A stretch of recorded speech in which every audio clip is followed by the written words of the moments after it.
Hello बच्चों, आइए प्रश्नों को पढ़ते हैं। कथनों को सत्य या असत्य में व्यक्त कीजिए। यदि ए कोई समुच्चय है तो ए उचित उपसमुच्चय है ए का। हमें बताना है कि यह कथन सत्य है या फिर असत्य है। प्रश्न को हल करेंगे, परंतु उसके पहले मुख्य अवधारणा लिखेंगे। तो प्रश्न के लिए मुख्य अवधारणा, मुख्य अवधारणा में देखिए, हम उपसमुच्चय को और उचित उपसमुच्चय को दोनों को समझेंगे। तो मैं लिख देता हूँ इसको कि यदि यदि ए के सभी अवयव सभी अवयव समुच्चय बी में हो, तो यदि ए के सभी अवयव कहाँ हो, किसमें हो, समुच्चय बी में हो। ठीक है, इसको अच्छे से लिख देते हैं। बी में हो तो तो ए बी का ए बी का उपसमुच्चय ए बी का उपसमुच्चय कहलाता कहलाता है, जिसे जिसे ए उपसमुच्चय बी से ए उपसमुच्चय बी से व्यक्त करते हैं व्यक्त करते हैं। ठीक है। अब एक बात इसमें याद रखिए आप, जो खास बात है इस प्रश्न के लिए, कि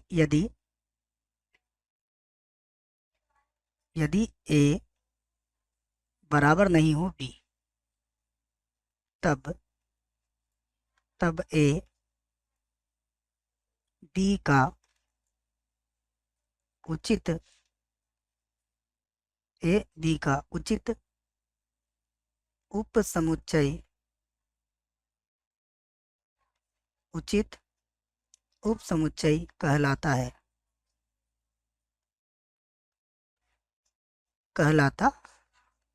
है, जिसे जिसे ए उचित उपसमुच्चय बी से व्यक्त करते हैं से व्यक्त करते हैं। तो ये दोनों बातें मैंने आपको यहाँ पर लिख दी है। अब प्रश्न को हल करते हैं। देखिए, प्रश्न में हमसे क्या कहा गया था। प्रश्न में हमसे क्या कहा गया है, इसको पढ़ते हैं। ये कहा गया है कि ए, फिर से बोल देता हूँ एक बार, कि ए और यहाँ पर उचित उपसमुच्चय ए क्या होगा, सदैव सदैव असत्य होगा। असत्य होगा, क्योंकि क्योंकि ए ए का उचित उचित उपसमुच्चय उचित उपसमुच्चय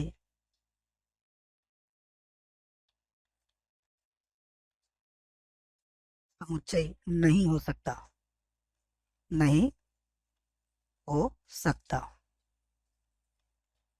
तो सकता है, क्योंकि यदि यहाँ पर बच्चों इस प्रकार के चिन्ह का प्रयोग किया जाता है जो मैंने यहाँ पर समझाया है, तो ये कथन सत्य हो जाता है हमारा। परंतु क्या कहा गया है कि ए का उचित उपसमुच्चय, तो ए का उचित उपसमुच्चय कभी नहीं हो सकता है। ए का उपसमुच्चय हो सकता है, परंतु उचित उपसमुच्चय नहीं हो सकता। तो यहाँ से आप इस बात को कह सकते हो कि अतः कथन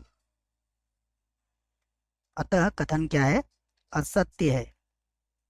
अतः कथन असत्य है। तो कथन हमारा क्या हुआ बच्चों, असत्य हुआ। मुझे आशा है बच्चों प्रश्न का उत्तर समझ में आया होगा। धन्यवाद।